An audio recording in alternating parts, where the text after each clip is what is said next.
ಆಗತ್ತೆ ಸರ್ಕಾರ ಪೊಲೀಸನ್ನ ಯಾವ್ಯಾವ ರೀತಿ ಬಳಸ್ಕೊಳ್ತಾ ಇದೆ ಅಂತಕ್ಕಂಥದ್ದು.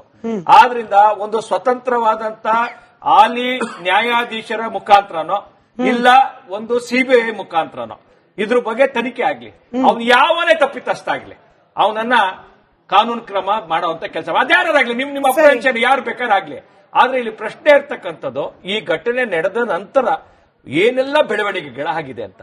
ಅದು ನಿಜಕ್ಕೂ ಕರ್ನಾಟಕದಲ್ಲಿ ಕಾನೂನು ಆಧಾರದ ಮೇಲೆ ಆಡಳಿತ ನಡೀತಿದ್ಯಾ ಅಂತಕ್ಕಂಥದ್ದನ್ನ ಸಂದೇಹ ಬರೋ ತರ ನಡ್ಕೊಳ್ತಾ ಇದೆ. ಪ್ರತಿ ಸಂದರ್ಭದಲ್ಲಿ ನೀವು ನೋಡಿ, ಇಡೀ ಒಂದು ಎಪಿಸೋಡ್ ಅನ್ನ ಆ ಇನ್ಸಿಡೆಂಟ್ ಅನ್ನು ತೆಗೆದುಕೊಂಡು ನೀವು ನೋಡಿದಂತ ಸಂದರ್ಭದಲ್ಲಿ ಪ್ರತಿ ಸೆಕೆಂಡ್ ಸರ್ಕಾರ ತನ್ನ ಕರ್ತವ್ಯದಲ್ಲಿ ವಿಮುಖರಾಗಿರ್ತಕ್ಕಂಥದ್ದು. ಉದ್ದೇಶಪೂರ್ವಕವಾಗಿ ಕಾಂಗ್ರೆಸ್ ಅವರನ್ನ ಹೇಗಾದ್ರೂ ಮಾಡಿ ಬಚಾವ್ ಮಾಡಬೇಕು ಅಂತ. ನೀವು ಹೇಳಿಕೆ ಮೇಲೆ ಹೇಳಿಕೆಗಳು ತೆಗೆದುಕೊಂಡು ನೋಡಿ, ನೀವು ಯಾರ ಹೇಳಿಕೆಗಳು ಕೂಡ ಒಬ್ಬ ಜವಾಬ್ದಾರಿಯುತ ಸ್ಥಾನದಲ್ಲಿ ಇರ್ತಕ್ಕಂಥ ವ್ಯಕ್ತಿ ಹೇಗೆ ಮಾತನಾಡಬೇಕಾಗಿದೆ ಆ ತರದ್ ಇಲ್ಲದೆ ಇರ್ತಕ್ಕಂಥದ್ದು. ನೀವು ನಾನು ಮಾತಾಡಿದ ಮೇಲೆ ಹೇಳಿ, ಈಗ ನಾನು ಹೇಳ್ತೀನಿ ಕೇಳಿ, ನಿನ್ನೆ ಸನ್ಮಾನ್ಯ ಎಚ್ ಡಿ ಕುಮಾರಸ್ವಾಮಿ ಅವರು ಮಾತನ್ನ ಹೇಳಿದ್ರು, ಇದನ್ನ 2ನೇ ಆಟೋಪ್ಸಿ ಮಾಡಿದ್ರು ಅಂತೇಳಿ. ಯಾಕೆ ಎರಡನೇದು ಮಾಡಿದ್ರು ಹೇಳ ನಿಮ್ಗೆ? ನೀವು ಬೇಕಾದ್ರೆ ಇವತ್ತು ಬೇಕಾದ್ರೆ ವರದಿ ತೆಗೆದು ನೋಡ್ಬಿಡಿ. ಏನು ಅಂದ್ರೆ ಸಾಮಾನ್ಯವಾಗಿ ನಿಮ್ಮ ಮಾತಲ್ಲೂ ಕೂಡ ಅವರ ಮಾತಲ್ಲೂ ಕೂಡ ನೀವು ಪ್ರಾರಂಭದ ತಮ್ಮ ನಿರೂಪಣೆಯಲ್ಲಿ ಹೇಳ್ತಾ ಬಂದ್ರೆ ನೀವು ಉದ್ದೇಶಪೂರ್ವಕವಲ್ಲದ ಅಂತ ಮಾತನ್ನ ಉಲ್ಲೇಖ ಮಾಡಿದೆ ನೀವು. ಅದಕ್ಕೆ ಮೆಡಿಕಲ್ ಟರ್ಮ್ ಅಲ್ಲಿ ಏನ್ ಹೇಳ್ತಾರೆ ಅಂತಂದ್ರೆ ರೆಕೋಚೆಟ್ಸ್ ಅಂತ ಕರೀತಾರೆ. ಆ ರೆಕೋಚೆಟ್ ಅಂತ ಏನಂತಂದ್ರೆ ಆ ಗುಂಡು ಉದ್ದೇಶಪೂರ್ವಕ ಆಗಿರೋದಿಲ್ಲ, ಅದು ಒಡೆದಾಗ ದಾರಿ ತಪ್ಪಿ ಯಾರಿಗೋ ತಾಕಿರ್ಬೋದು. ಅಂದ್ರೆ ಈ ಮೊದಲ ಆಟೋಪ್ಸಿ ಒಳಗಡೆ, ಪೋಸ್ಟ್ ಮಾರ್ಟಮ್ ಒಳಗಡೆ ಇದು ಆ ಗುಂಡು ತಗಲಿ ಸಾವನ್ನ ಏನ್ ಕಾಂಗ್ರೆಸ್ ಕಾರ್ಯಕರ್ತ ರಾಜಣ್ಣ ಇದಾಗಿದ್ದಾರೆ ಅದನ್ನ ತಪ್ಪಿಸಿ ಯಾರು ಈ ಭರತ್ ರೆಡ್ಡಿ ಸತೀಶ್ ರೆಡ್ಡಿ ಅವರನ್ನ ಬಚಾವ್ ಮಾಡಕ್ಕೋಸ್ಕರ ಈ ರೆಕೋ ಚೆಕ್ ಮಾಡಿಸಿದ್ದಾರೆ. ರಿಪೋರ್ಟ್ ಕೊಟ್ಟಿದ್ದು ಅಷ್ಟು ಬೇಗ ರಿಪೋರ್ಟ್ ಅಲ್ಲ, ಇದಕ್ಕೆ ನನಗೆ ಗೊತ್ತಿದೆ. ನನಗೆ ನಿಮ್ಗೊಂದು ವಿಷಯ ಹೇಳ್ತೀನಿ ಕೇಳಿ, ನಾನು ನಿಮ್ಮ ಇದಕ್ಕೆ ಚರ್ಚೆಗೆ ಬರೋಕ್ಕೂ ಮುಂಚೆ ಇವತ್ತು ನಾನು ಹೇಳ್ಬಿಡ್ತೀನಿ ಕೇಳಿ, ಈ ರಿಪೋರ್ಟ್ ಒಳಗಡೆ ಈ ರೆಕಾಚೆಟ್ ಅನ್ನ ಅವ್ರ ಮೇಲೆ ಉಲ್ಲೇಖ ಮಾಡಿಲ್ಲ ಅಂದ್ರೆ ನಾನು ಹೇಳ್ತೀನಿ ಕೇಳಿ. ಈ ರೆಕೋಚೆಟ್ ಅಂತಕ್ಕಂಥದ್ದು ಏನಪ್ಪಾ ಅಂತಂದ್ರೆ ಈ ಗುಂಡು ಆರಿಸಿದಾಗ ಬಚಾವ್ ಮಾಡತಕ್ಕಂತ ಒಂದು ತಾಂತ್ರಿಕ ಇದು. ಏನ್ ಮ್ಯಾಜಿಸ್ಟ್ರೇಟ್ ಮಾಡಕ್ ಹೇಳ್ತಾರೆ ಇವ್ರಿಗೆ ಮ್ಯಾಜಿಸ್ಟ್ರೇಟ್ ಮ್ಯಾಂಡೇಟ್ ಕೊಟ್ರ ನೀವು ಮಾಡಿ ಇದನ್ನ ಅಂತ. ನಿಮ್ ಒಂದು ವಿಷಯ ಹೇಳಿ, ನೀವು ಚರ್ಚೆ ಮಾಡಬೇಕು, ಕಾಂಗ್ರೆಸ್ಗೆ ಉತ್ತರ ಕೊಡ್ಬೇಕು. ನಂಗೆ ಮ್ಯಾಜಿಸ್ಟ್ರೇಟ್ ಪೋಸ್ಟ್ ಮಾರ್ಟಮ್ ಮಾಡ್ಲಿಕ್ಕೆ ಇದನ್ನ 2ನೇದು ಮಾಡಿ ಅಂತ ಅವಕಾಶ ಕೊಟ್ರ. ಹೌದು, ಬಟ್ ನೀವ್ ಆರೋಪ ಮಾಡ್ತಿದ್ದೀರಿ, ಕುಮಾರಸ್ವಾಮಿ ಅವರು ಸರ್ಕಾರ ಕಾಂಗ್ರೆಸ್ಸಿಗರನ್ನ ತಮ್ಮ ಸ್ವಂತ ಕಾರ್ಯಕರ್ತರನ್ನ ಕೊಲೆ ಮಾಡಿ ರಾಜಕಾರಣ ಮಾಡುವಂತ ಕಾಂಗ್ರೆಸ್ ಕೇಳಿಸ್ಕೊಂಡ್ವಿ. ಬಟ್ ಇವತ್ತು ಬಳ್ಳಾರಿಗೆ ಹೋಗಿದ್ದ ಉಪಮುಖ್ಯಮಂತ್ರಿಗಳಾದ ಡಿ ಕೆ ಶಿವಕುಮಾರ್ ಅವರು ಹೇಳ್ತಾರೆ ಇದು ಸುಳ್ಳು ವರದಿ, ಅಂದ್ರೆ 2 ಬಾರಿ ಪೋಸ್ಟ್ ಮಾರ್ಟಮ್ ಆಗೇ ಇಲ್ಲ ಅಂದ್ರೆ ಸರ್ಕಾರದ ಭಾಗವಾಗಿ ಅವ್ರು ಹೇಳ್ತಿರೋದ್ ನಂಬೇಕಾ ನಾವು, ಅಥವಾ ವಿರೋಧ ಪಕ್ಷದವರಾಗಿ ನೀವ್ ಹೇಳ್ತಿರೋದನ್ನ ನಂಬೇಕಾ? ಈ ಗೊಂದಲ ಜನಕ್ ಬಿಡ್ತೀನಿ. ಬಟ್ ಪ್ರದೀಪ್ ನನಗಿರೋ ಪ್ರಶ್ನೆ ಪ್ರದೀಪ್, ಸರ್ಕಾರ ನಿಮ್ಗೆ ಒಂದು ವಿಷಯ ಹೇಳ್ತೀನಿ, ಈ ರೆಕೋಚೆಟ್ ಅನ್ನ ಮಾಡಿದ್ಯಾ ಇಲ್ವಾ ಇರ್ತಕ್ಕಂಥದ್ದು ಕಾಂಗ್ರೆಸ್ ಯಾವ ಹಂತಕ್ಕೆ ತಲುಪತ್ತೆ ಅನ್ನೋಂಥದ್ದು ತನ್ನ ಸ್ವಾರ್ಥಕ್ಕೋಸ್ಕರ ತನ್ನ ಕಾರ್ಯಕರ್ತರ ಕೊಂದಿದ್ರು. ಯಾವ್ದಾದ್ರು ಈ ದೇಶದಲ್ಲಿ ಪೊಲಿಟಿಕಲ್ ಪಾರ್ಟಿ ತನ್ನ ಕಾರ್ಯಕರ್ತನ ಪ್ರದೀಪ್ ಎಂತ ದುರ್ದೈವ ಈ ಕಾಂಗ್ರೆಸ್ ರಾಜಕಾರಣ ನಿಮ್ಗೆ ಅಂದ್ರೆ ಭಯೋತ್ಪಾದಕರಿಗೆ ಗುಂಡಾಡ್ಸಿದ್ರೆ ಕಾರ್ಯಕರ್ತರ ಮೇಲೆ ಹಾಕಿ ಗುಂಡಾಡ್ಸಿದ್ರೆ ಕಾರ್ಯಕರ್ತರ ಮೇಲೆ ಹಾಕಿ ಗುಂಡಾಡ್ಸ್ತೀರಾ ನೀವು? ನಿಮ್ಮ ರಾಜಕಾರಣಕ್ಕೆ ಪ್ರದೀಪ್ ಅವರ ನಂತರದಲ್ಲಿ ನಟರಾಜ್ ಗೌಡ್ರೆ ನೀವು ಉತ್ತರ ಕೊಡ್ಬೇಕು ಇದಕ್ಕೆ. ಪ್ರದೀಪ್ ಅವರೇ, ಹೋಮ್ ಮಿನಿಸ್ಟರ್ ಪರಮೇಶ್ವರ್ ಅವರ ನೀವು ಉತ್ತರ ಕೊಡಬೇಕು. ನಟರಾಜ್ ಗೌಡ್ರೆ ಸೇಮ್ ಪ್ರಶ್ನೆ, ನಾನು ರಿಪೀಟ್ ಮಾಡಲ್ಲ, ಟೈಮ್ ವೇಸ್ಟ್ ಮಾಡಲ್ಲ. ಪ್ರದೀಪ್ ಅವರೇ, ಹೋಮ್ ಮಿನಿಸ್ಟರ್ ಹೇಳ್ತಾರೆ ಜನಾರ್ದನ್ ರೆಡ್ಡಿ ಅವರು ಬಳ್ಳಾರಿಗೆ ವಾಪಸ್ ಬಂದ ಮೇಲೆ ಈ ರೀತಿ ಘಟನೆ ಆಗ್ತಾ ಇದೆ.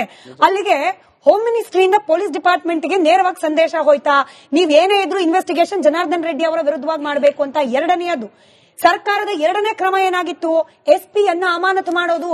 ಅಲ್ಲಿಗೆ ಪೊಲೀಸ್ ಡಿಪಾರ್ಟ್ಮೆಂಟ್ ನಲ್ಲಿ ಒಂದು ಭಯ ಶುರುವಾಯಿತು, ಸರ್ಕಾರದ ವಿರುದ್ಧವಾಗಿ ಅಥವಾ ಕಾಂಗ್ರೆಸ್ ಪಕ್ಷದವರ ವಿರುದ್ಧವಾಗಿ ನಾವೇನಾದ್ರು ರಿಪೋರ್ಟ್ ಕೊಟ್ವಿ ಅಂದ್ರೆ ಆ SP-ಗಾದ ಅದೇನಿದೆ ಅಮಾನತ್ತೋ ಮತ್ತೊಂದು ಮಗದೊಂದು ಅದು ನಮಗೂ ಆಗತ್ತೆ.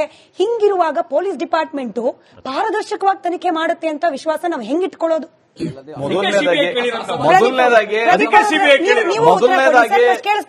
ಮೊದಲನೇದಾಗಿ ಕಳೆದ 2.5 ವರ್ಷಗಳಲ್ಲಿ ಮಾನ್ಯ ಜಿ ಪರಮೇಶ್ವರ್ ಅವರು ಯಾವ ರೀತಿ ಯಾವ್ಯಾವ ಘಟನೆಗಳ ಬಗ್ಗೆ ಯಾವ ಘಟನೆಗಳು ಆಗ್ತಾ ಇದೆ ಅದ್ರ ಬಗ್ಗೆ ರಿಯಾಕ್ಟ್ ಮಾಡಿದ್ರೆ ನೋಡಿದ್ರೆ ಗೊತ್ತಿಲ್ಲ ಹೋಮ್ ಮಿನಿಸ್ಟರ್ ಅಂತ ಹೆಸರು ಪಡೆದಂತವರು ಸನ್ಮಾನ್ಯ ಜಿ ಪರಮೇಶ್ವರ್ ಅವರು. ಜೊತೆಗೆ ಜಿ ಪರಮೇಶ್ವರ್ ಅವರು ಒಬ್ರು ಅಸಮರ್ಥ ಮತ್ತು ನಿಷ್ಪ್ರಯೋಗ.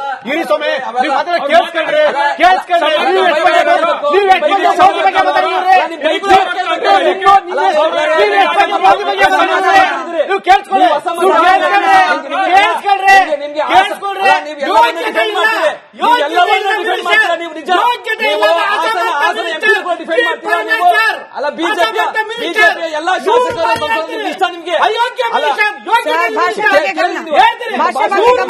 ಬಗ್ಗೆ ಗಮನ.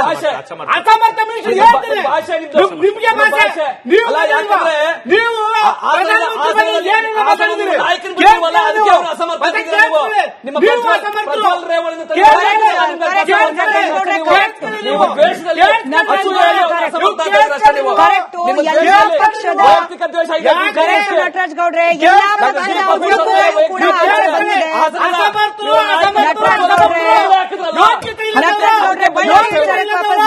ಬಳ್ಳಾರಿ ವಿಚಾರಕ್ಕೆ ವಾಪಸ್ ಬನ್ನಿ. ಪ್ರದೀಪ್ ಅವರೇ, ನಾನು ಪ್ರಶ್ನೆ ಕೇಳಿದ್ ಪೊಲೀಸ್ ಡಿಪಾರ್ಟ್ಮೆಂಟ್. ನಾನು ಪ್ರಶ್ನೆ ಕೇಳಿದ್ದು ಪ್ರದೀಪ್ ಅವರೇ ವಾಪಸ್ ಬನ್ನಿ.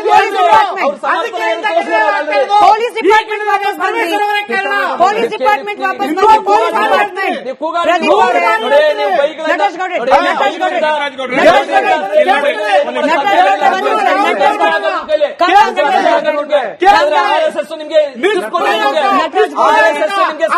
ನಿಮ್ಗೆ ಗುಲಾಮಗಿರಿ ಮಾಡೋ ಜೆಡಿಎಸ್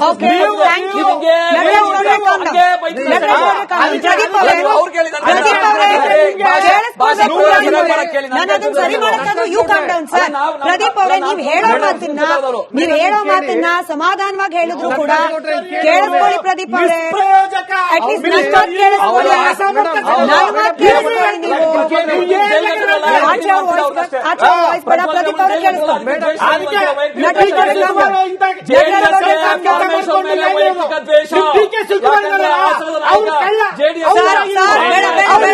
ಪ್ರದೀಪ್ ಅವರೇ ಬೇಡ.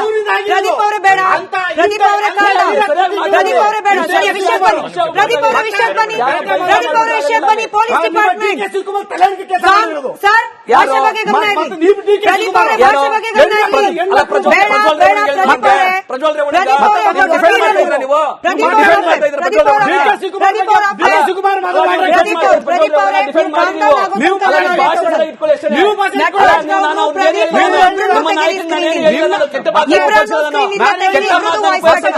ಇಬ್ರದ್ದು ವಾಯ್ಸ್ ಕಟ್. ಹೋಗ್ತಿಲ್ಲ ಸರ್ ವಾಯ್ಸ್. ಹೋಗ್ತಿಲ್ಲ ಸರ್ ವಾಯ್ಸ್. ನಿಮ್ಮ ಭಾಷೆ ಪ್ರಯೋಗ ನಿಮ್ಮ ಕಲ್ಚರ್ ತೋರಿಸುತ್ತೆ ಸರ್. ಪಾರ್ಟಿದಲ್ಲ, ವೈಯಕ್ತಿಕವಾಗಿ ನಿಮ್ಮ ಕಲ್ಚರ್ ತೋರಿಸುತ್ತೆ. ಪ್ರದೀಪ್ ಸರ್, ನೀವು ಇನ್ನೊಂದು ಬಾರಿ ಕೂಲ್ ಕಂಟ್ರೋಲ್ ಅನ್ನ ತೆಗೆದುಕೊಳ್ಳದೆ ಅರ್ಚಿ ಕಿರ್ಚಿ ಅಸಭ್ಯ ಭಾಷೆ ಬಳಸಿದ್ರೆ ನಾನು ಅನಿವಾರ್ಯವಾಗಿ ನಿಮ್ ಮೈಕ್ ಅನ್ನು ಮ್ಯೂಟ್ ಮಾಡಿಸಬೇಕಾಗತ್ತೆ. ಅದು ನನಗೆ ಇಷ್ಟ ಇಲ್ಲ. ಪ್ರದೀಪ್ ಅವರೇ, ನಾನು ಕೇಳಿದ ಸಿಂಪಲ್ ಪ್ರಶ್ನೆ. ಪೊಲೀಸ್ ಡಿಪಾರ್ಟ್ಮೆಂಟ್ ಪಾರದರ್ಶಕವಾಗಿ